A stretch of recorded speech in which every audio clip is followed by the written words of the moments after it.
Creía que mi vida era estable, hasta que recibí un mensaje que la destruyó en 3 segundos. Nunca olvidaré aquel jueves de octubre, un día cualquiera, o al menos eso pensaba. A mis 38 años, mi rutina era un reloj suizo, despertador a las 6, café recién hecho, ducha rápida, y el mismo trayecto hacia la gran superficie donde llevaba 12 años trabajando como dependiente. No tenía lujos, no tenía grandes ambiciones. Tenía mi vida, y para mí era suficiente. Mi casa de 2 pisos, con su jardín delantero perfectamente podado. Era lo más valioso que poseía. Un lugar lleno de recuerdos, de risas antiguas, de mis padres, que se habían ido 3 años atrás en un accidente. Esa casa era lo único que me hacía sentir que aún pertenecía a algo. Y estaba Lucía, mi esposa, 34 años, directora de marketing en una empresa tecnológica, ambiciosa, brillante, siempre mirando hacia arriba. Nos conocimos 8 años antes, casi por accidente, cuando yo estaba entregando suministros en el departamento donde ella trabajaba. El flechazo fue tan rápido que, en un año, ya éramos marido y mujer. Ella siempre habló de su carrera como quien habla de un sueño que arde en la sangre. Yo lo admiraba. Cuando surgía el tema de los hijos, lo dejaba en sus manos. Tiempo habrá, pensaba, ya llegará. Pero aquel jueves, aquel maldito jueves, llegué a casa a las 7 como cada día. Oscuro, silencio, ni rastro de ella. Lucía solía volver sobre las 6:30, un poco más tarde si tenía reuniones. Nada alarmante, le llamé. Buzón de voz. Intenté otra vez, igual. Una sensación extraña, pequeña, casi imperceptible. Empezó a escarbar en mi pecho. ¿Y sí? No, no tenía sentido. A las 9 de la noche, esa inquietud se había convertido en ansiedad. Llamé a su empresa. Nada. Le escribí por mensaje, por la aplicación, incluso un correo. Silencio. Un silencio espeso, casi ofensivo. Pensé en llamar a la policía. ¿Pero qué iba a decir? Mi mujer no responde y creo que... No. Sonaría ridículo. Lucía era independiente, responsable, capaz. Pasé la noche en el sofá del salón, sin pegar ojo, mirando el móvil cada 5 minutos. Cada coche que pasaba por la calle me levantaba de un salto, imaginando que era ella. No era ella. Nunca era ella. Y entonces, amaneció el viernes, yo estaba destrozado, cansado, confundido, y con un miedo que no sabía nombrar. A las 8:15 el móvil vibró. Un mensaje de Lucía.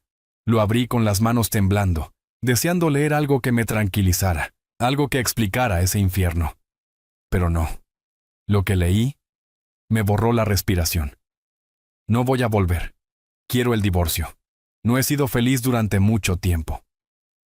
Me quedé mirando la pantalla como si las palabras fueran un idioma desconocido. Las leí 3 veces, luego 2 más. No tenían sentido. Nada de eso encajaba con mi vida, con nuestra vida. ¿Infeliz? Durante mucho tiempo. ¿Cómo? ¿Cuándo? ¿Por qué? No discutíamos. No había silencios tensos. No había señales. Mi rutina era sencilla, sí. Pero pensé que eso nos daba estabilidad, no aburrimiento. Intenté llamarla. Bloqueado. Le escribí. No entregado. Cortó todo contacto en cuestión de segundos. Ese fin de semana lo pasé enterrado en la cama, incapaz de hacer otra cosa que no fuera a existir. Llamé al trabajo. Fingí estar enfermo. La casa, que siempre había sido mi refugio, ahora era un mausoleo. Cada habitación era una herida. La cocina donde preparaba café los domingos, el salón donde veíamos películas, el dormitorio donde despertábamos juntos. Revisé mentalmente nuestras últimas conversaciones. Intenté encontrar grietas, señales, algo. Pero no había nada, absolutamente nada. El lunes volví al trabajo, porque quedarme en casa era peor. Durante el almuerzo hablé con Jorge, un compañero mayor que había sufrido un divorcio brutal años atrás. Le conté todo, sin filtros, sin orgullo, solo dolor. Jorge escuchó en silencio, y cuando terminé, dijo algo que me atravesó como un cuchillo. Cuando alguien se va sin mirar atrás, casi siempre es porque alguien más la está esperando. Eso fue lo que Jorge le dijo. Y aunque Adrián intentó apartar la idea, la frase se le quedó clavada como una espina que no dejaba de doler. Era incómoda, era cruel. y sin embargo, sonaba terriblemente posible. Esa misma tarde, Jorge le pasó el contacto de un investigador privado, un hombre que le había ayudado durante su propio divorcio. Adrián dudó. Contratar a un investigador le parecía excesivo, dramático, casi absurdo. Algo que hacen los personajes de una serie, no un tipo normal como él. Pero había un vacío dentro de su pecho, un hueco que devoraba cualquier intento de calma. No tenía respuestas, y la ausencia de respuestas duele más que la verdad. El martes por la mañana llamó al número. Una voz tranquila, profesional, casi reconfortante, respondió al otro lado. «Soy Carlos. Dígame qué ocurre». Adrián le contó todo. Carlos no se sorprendió. Casos así son más comunes de lo que piensa. Normalmente obtenemos resultados en una semana, quizá 10 días. Y con esa frase, la puerta se abrió. Adrián lo contrató sin pensarlo más. Le dio nombres, direcciones, matrículas, horarios, todo lo que podía ayudar. Carlos le prometió discreción absoluta. Los días siguientes fueron un castigo lento, despiadado. Adrián funcionaba en automático. Despertarse, trabajar, volver a casa, intentar comer algo, fracasar en el intento y terminar acostado en el sofá o en la habitación de invitados. El dormitorio principal le resultaba insoportable. Parecía un tibio con la presencia de Lucía. Una presencia que ahora sabía falsa. La casa que le dejaban sus padres, antes un refugio seguro, parecía ahora un mausoleo para un matrimonio que nunca existió. Exactamente 10 días después, un jueves por la tarde, recibió la llamada. «¿Tengo el informe? Necesito reunirme con usted en persona». Quedaron en una cafetería tranquila, a 2 calles de la tienda. Adrián llegó con el estómago revuelto. Carlos ya estaba allí, sentado en una mesa de esquina, un sobre marrón descansando frente a él. No hubo saludos innecesarios. El investigador empujó el sobre por la mesa. «Será mejor que se siente antes de abrirlo», dijo con una calma que ocultaba cierta compasión profesional. Adrián se sentó. Sus dedos parecían de otra persona mientras rompía el cierre del sobre. Fotos, fechas, horarios. Un informe clínico, meticuloso, imposible de malinterpretar. Las primeras imágenes mostraban a Lucía entrando en un restaurante elegante del centro. A su lado, un hombre de mediana edad, atractivo, impecable, con el pelo canoso perfectamente arreglado. Él le tocaba la espalda con familiaridad. Ella sonreía con una intimidad que Adrián no recordaba haber visto jamás dirigida hacia él. Pasó a la siguiente foto. Lucía y ese mismo hombre saliendo de un hotel. Otra. Los dos en un coche, con sus caras demasiado cerca como para ser profesionales. El informe lo identificaba como Miguel, 45 años, supervisor directo de Lucía, casado desde hacía 15 años, padre de 2 hijos, 8 encuentros documentados en 3 semanas, largas comidas, cenas tardías, 3 entradas a hoteles en el distrito financiero. Adrián sintió que el aire de la cafetería se volvía irrespirable. No era solo dolor, no era solo rabia, era la confirmación de que su vida entera había sido un espejismo. Carlos esperó. Le dio silencio, el único consuelo posible en ese momento. Pero luego habló. «Hay más», dijo mientras colocaba otra pila de documentos sobre la mesa. «Mensajes recuperados de la copia de seguridad del teléfono de la empresa.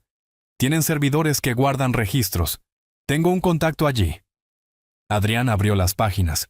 Mensajes largos. Mensajes íntimos. Mensajes que parecían puñaladas. Planes de futuro. Promesas de amor. Conversaciones sobre cómo y cuándo dejarían a sus cónyuges. Y entonces, una frase escrita por la mujer que juró amarlo le perforó el alma. «No puedo seguir fingiendo». Fecha. 2 semanas antes de desaparecer. El mundo de Adrián se desmoronó, pero aún no había visto lo peor. «Necesito estar contigo. Voy a pedir el divorcio la semana que viene». El mensaje de Lucía. «Yo también, mi amor. Construyamos la vida que nos merecemos». La respuesta de Miguel. Eso fue lo último que leyó Adrián antes de cerrar el sobre. Pero esta vez su mano no temblaba. No había lágrimas, no había confusión, solo una quietud helada, un tipo de claridad que nace cuando algo dentro de ti finalmente se rompe. Levantó la mirada hacia Carlos. «¿Puede hacer más copias de este informe?». Carlos asintió, sin sorpresa alguna. ¿Cuántas necesita? Adrián lo pensó solo un segundo. 3. Una para el Departamento de Recursos Humanos, otra para mi esposa y otra para mi abogado. Carlos esbozó una sonrisa leve, casi profesional, casi cómplice. Las tendrá mañana por la mañana. Adrián pagó, le dio la mano y salió de la cafetería. Y por primera vez en casi 2 semanas tenía algo que parecía propósito. No quería venganza, no aún. Quería justicia. Si Lucía y Miguel pensaban que podían destruir 2 familias y desaparecer entre silencios, se equivocaban. Muy pronto, cada acción que habían escondido saldría a la luz. El viernes por la mañana, Carlos entregó los 3 sobres sellados. Adrián pasó todo el día estudiando el procedimiento adecuado.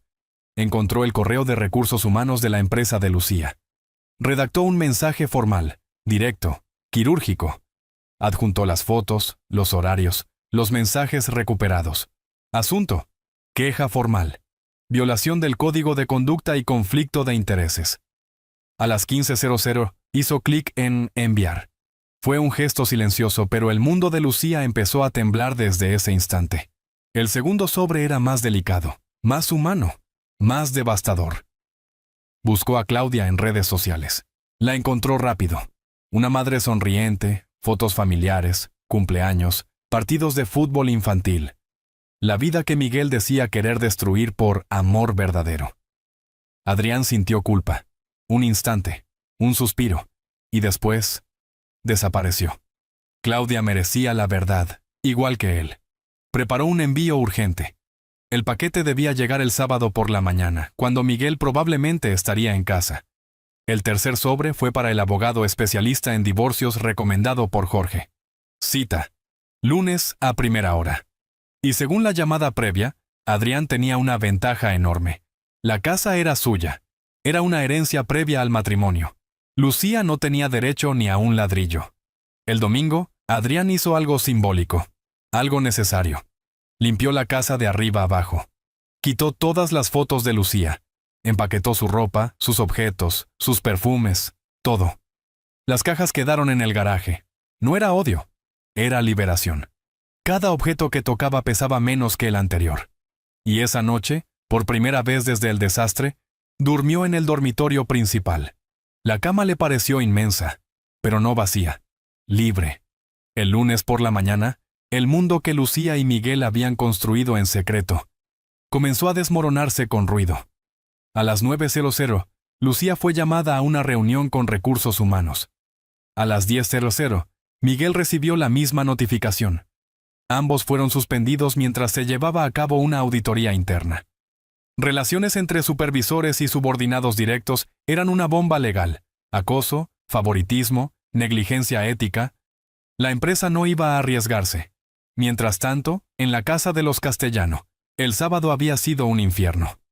Claudia recibió el sobre. Lo abrió.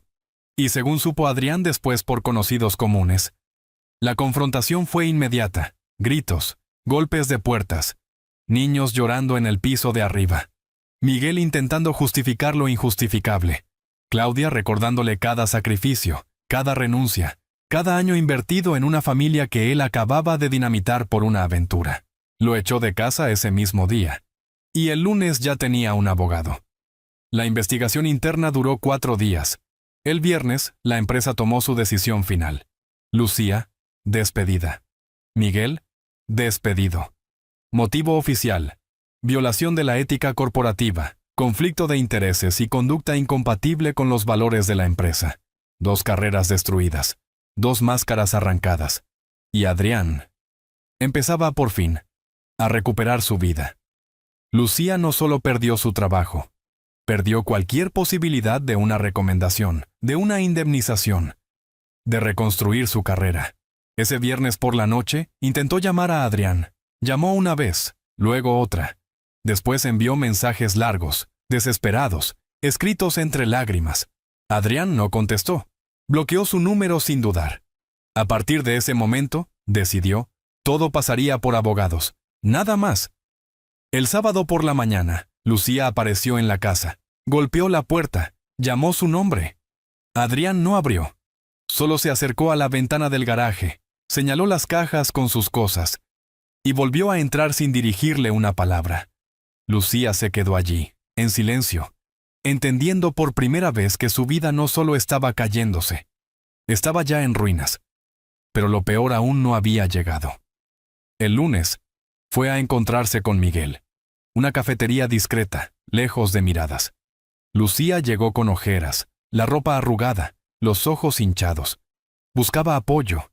Buscaba ese futuro del que habían hablado en sus mensajes, esa vida que merecían juntos. Miguel la recibió con una expresión que no reconocía. Estaba furioso, realmente furioso. Había perdido su carrera de 20 años, un sueldo enorme, el respeto de sus hijos y su matrimonio. Claudia exigía la casa, una pensión elevada y la custodia total. Sus abogados le habían dejado claro. El divorcio lo destruiría económicamente, y para él, la culpable estaba sentada justo enfrente. «Tú has destruido mi vida», escupió Miguel sin suavizar nada. «¿Lo entiendes? Tenía una familia, estabilidad, y ahora no tengo nada por tu culpa». Lucía intentó defenderse, hablarle de sus promesas, de sus planes juntos. Miguel levantó la mano y la cortó en seco. ¿Promesas? Eso eran fantasías, ¿no lo ves? Nunca iba a dejar a mi verdadera familia. Esto solo era diversión, una distracción. Eres tú quien lo llevó demasiado lejos. Las palabras fueron como golpes, uno detrás de otro. Lucía sintió como toda su realidad se desmontaba frente a ella. Había arriesgado su matrimonio, su reputación, su carrera, por un hombre que ahora le decía que solo había sido un pasatiempo. Miguel se levantó. «No vuelvas a contactarme. No quiero volver a verte. Ha sido el mayor error de mi vida». Y se marchó sin mirar atrás. Lucía se quedó allí, paralizada en esa mesa, durante más de una hora. Cuando por fin se levantó, no tenía a dónde ir. Vivía temporalmente con una amiga, sin trabajo, sin ahorros. Se había gastado siempre todo su sueldo en ropa y lujos. Sin Miguel. Sin nadie. La realidad le cayó encima como un golpe seco. En su desesperación, hizo un último intento. Volvió a aparecer frente a la casa de Adrián. Gritó su nombre. Suplicó que hablara con ella, que lo arreglaran, que la dejara entrar. Adrián llamó a la policía. 10 minutos más tarde, 2 agentes la acompañaban educadamente fuera de la propiedad. Le advirtieron que, si volvía, sería denunciada por intrusión. Fue el final. Pero Lucía aún no quería aceptarlo. Al día siguiente, le envió a Adrián un correo electrónico a través de su abogado. Era largo, desordenado, lleno de excusas. Admitía su error. Decía que estaba confundida, que aún lo amaba, que merecían una segunda oportunidad.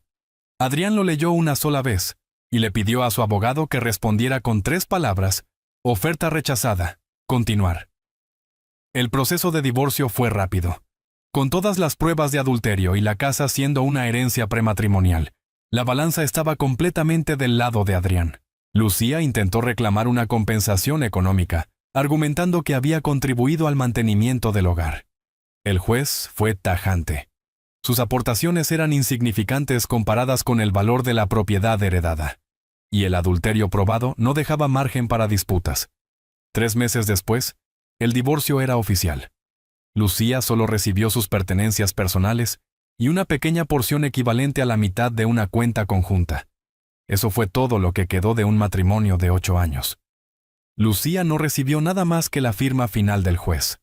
Ni pensión, ni bienes, ni una mínima compensación. 8 años de matrimonio reducidos a un simple documento. Disuelto. Medio año después de aquel jueves que destrozó su mundo, Adrián estaba en el patio trasero, hundiendo las manos en la tierra mientras colocaba flores nuevas en el jardín, que su madre solía cuidar con devoción. Era una mañana tibia de primavera, con un sol suave que parecía anunciar algo parecido a la esperanza. El teléfono vibró en su bolsillo. Era Claudia. Durante los últimos meses, habían intercambiado mensajes esporádicos, casi siempre breves, casi siempre cargados de la sensación de estar reconstruyéndose a la vez, desde 2 ruinas distintas. El texto decía: «Mi divorcio se finalizó ayer. Solo quería que lo supieras. Gracias por contarme la verdad cuando más lo necesitaba. Me ayudó a ver todo con claridad. Espero que estés bien. Adrián dejó escapar una sonrisa tranquila. Tecló despacio. Me alegro mucho por ti. Tú y tus hijos merecéis paz. Te deseo lo mejor. Guardó el móvil, respiró profundo y volvió a inclinarse sobre el suelo. La casa, esa casa que había sido un santuario familiar antes de convertirse en un lugar de sombras, por fin se sentía limpia, suya, ligera. No había más ecos de traición. No había más fantasmas rondando las habitaciones. Solo quietud. Respecto a Lucía, no sabía mucho ni le interesaba saberlo. A veces le llegaban comentarios sueltos, que su reputación estaba hecha polvo, que nadie en su sector quería contratarla, que vivía ahora en un piso pequeño al otro lado de la ciudad. Esas noticias ya no le provocaban nada. Le llegaban como si hablaran de una desconocida sin rostro. Mientras regaba las flores recién plantadas, la frase de Carlos, el investigador, regresó a su memoria. La verdad siempre termina saliendo. La cuestión nunca es sí, sino cómo, y cuánto daño deja a su paso. Y Adrián había tomado su elección. Guió la verdad sin convertirla en un arma. Quiso justicia, no destrucción gratuita. La casa estaba en silencio a su alrededor. Pero no era el silencio triste que lo había atormentado meses atrás. Era un silencio lleno de vida, de un comienzo honesto. Un silencio que por fin le pertenecía. Se limpió las manos en el pantalón, entró en casa y se quedó un momento mirándolo todo. Había hobbies que retomar, proyectos que recuperar, un futuro que dejaba de doler cuando pensaba en él. Sobrevivió y, sobre todo, volvió a levantarse.